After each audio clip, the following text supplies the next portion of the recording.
good, a lot of mediocre, some bad.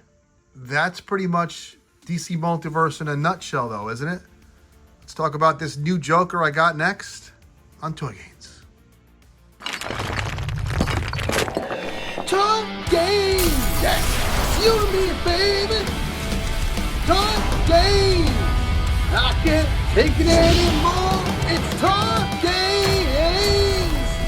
So anyways, let's get down to the nitty-gritty. Let's just talk first glance, getting him out of the package and getting him in a pose that you like, that you will probably have on your shelf for months until you clean your shelf and put them in another pose. You know, I think most of us collect the same. Some people go nuts and do all the poses and really work the figure to all of its extremes, to see everything it can do.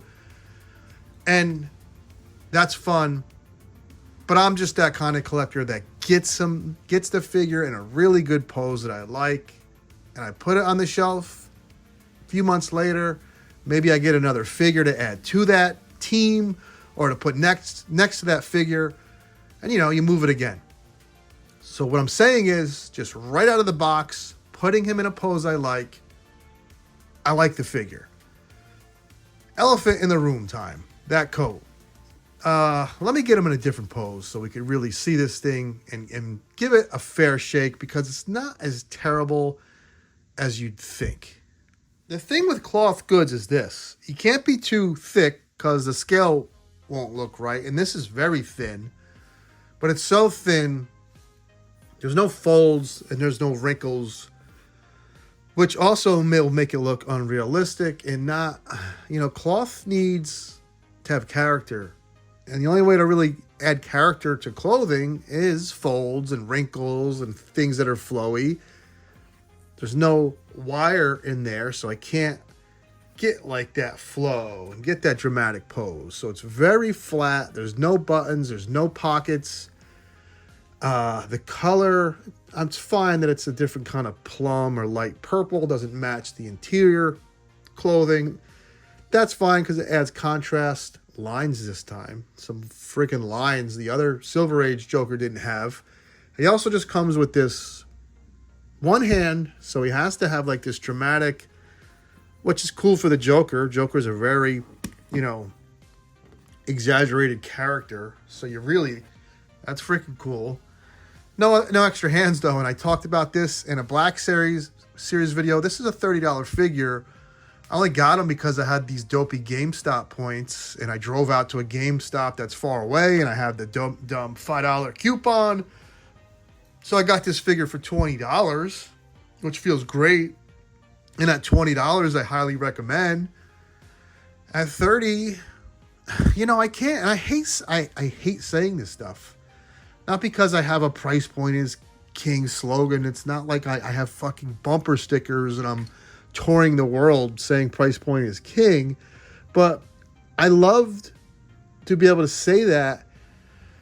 And it's been a hard time finding figures where I could use that because price point has gotten so crazy. You have one set of hands. You have a trigger figure hand that almost doesn't work for this decent gun. So what's given to you is okay. Like I said, I don't really hate this coat. Sure. A wire would have made it sing. Some pockets, for Christ's sake. Some buttons, something to really, give it more character. But it hangs nice off the figure. The real shame here, and unless he, there's a rumor he's going to do a 2-pack with Harley Quinn sometime next year. Or announce it early, or late. Announce it late this year, and it's going to be a 2-pack early next year.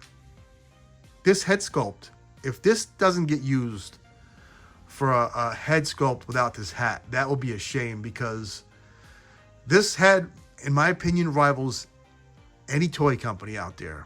Mafex, Mezco, DC, Collectibles, Mattel.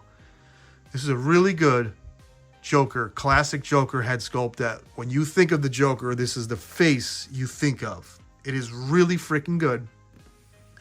And going to waste is a little too dramatic because it looks good, and the Joker at times wore this hat. Should he have given us another head portrait without the hat? Absolutely. But those days, I just griped about that in a Black Series video where I had a decent figure that should have came with another head. I don't know what's going on in the toy world. I can only review what's here.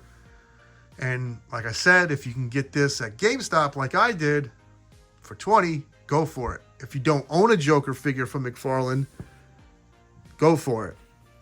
Oh man, that head is so good. I don't know. I might go on GPS lot and get a better coat, because this outfit, this uniform, costume, whatever you want to call it, without this coat looks goofy. Man, there's just a lot of fun here. And I don't want to leave on a sour note, because this is a good figure. There is a lot of fun here. I wish he didn't go cheap on the coat. And this was my point again in that Black Series video. Okay, give me a better coat. Who did he give me a wired coat with that wasn't bad? Mr. Trip. Hold on. I'm going to stop. I'll be right back. There's another jacket, not a coat. I was wrong, though. For some reason, I thought this had a wire in it. My point was going to be, though, I feel most toy collectors, this is a fun figure, too. It doesn't say, have the writing on the sleeves, which is a damn freaking shame there. If you're going to give us a figure at a high price point, at this stage in the game, you may as well go the extra mile, give us a better coat, put a wire in it, another head, and just charge me $35. Get it over with. Get to NECA Ultimate prices. If you think you're the adult collectible making a NECA figure, give me everything that's in a NECA box. Extra head, accessories that you may or may not need. He could have had the clattering teeth that wind up. He could have had, the Joker card. He could have had extra hands. Just go the extra mile and charge me a few bucks more at this point. As always, let me know what you think. I think my wife is trying to get me for dinner. Take care. Have fun. I will see you tomorrow. I have another toy in the mail. You think it's getting too weird around here? Absolutely. Woo! Like, comment, subscribe. Yeah!